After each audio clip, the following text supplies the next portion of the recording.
Oke, kita lanjut ke materi yang keempat, itu type of bond. Ini teman-teman udah familiar lah ya tentang type of corporate bond. Yang pertama itu ada debenture. Debenture itu apa? Itu adalah hutang jangka panjang yang tidak memiliki jaminannya, maka disebut dengan unsecured bond. Nah, karena debenture tidak ada jaminan, dengan baik itu dengan kekayaan perusahaan ataupun jaminan lainnya, jadi pemegang debenture atau pemegang debenture bond ini menjadi kreditur umum perusahaan pada saat perusahaan likuidasi. Oleh karena itu, investor akan melihat kemampuan penghasilan laba perusahaan sebagai penjamin gitu loh. Jadi kan nanti misalkan nggak terlunasin, kewajiban perusahaannya adalah melunasi saat likuidasi. Makanya untuk untuk memutuskan kita membeli debenture bond, itu biasanya investor harus melihat kemampuan penghasilan untuk menghasilkan laba oleh perusahaan.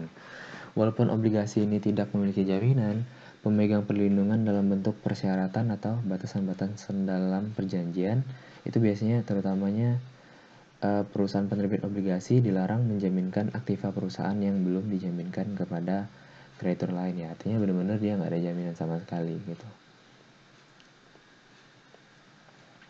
Terus yang kedua ada namanya subordinate debenture. Itu debenture yang bernilai rendah. Artinya debenture bernilai rendah ini merupakan hutang tanpa jaminan dengan tuntutan terhadap aktiva di bawah debenture bond. Jadi dia risikonya sedikit lebih rendah ketimbang debenture.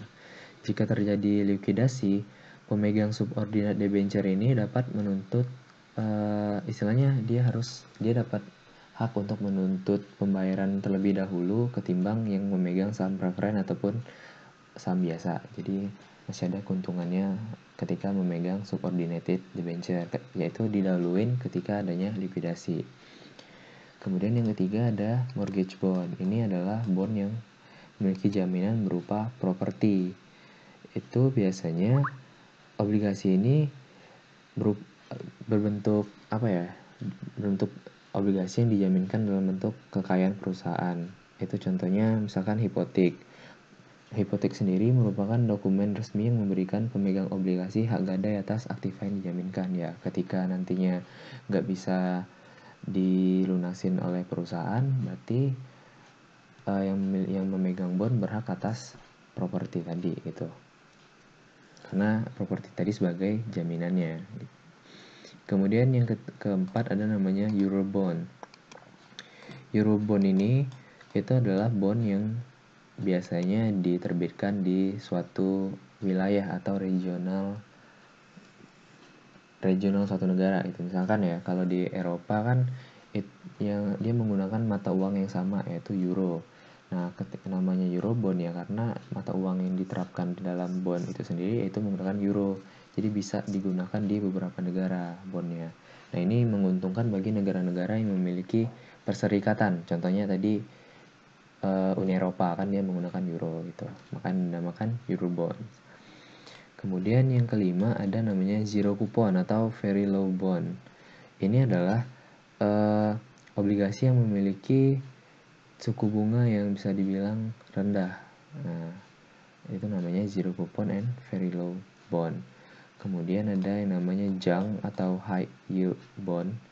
Ini adalah bond yang istilahnya bisa memberikan hasil tinggi ya karena dia memiliki high yield, tapi risikonya juga tinggi gitu loh.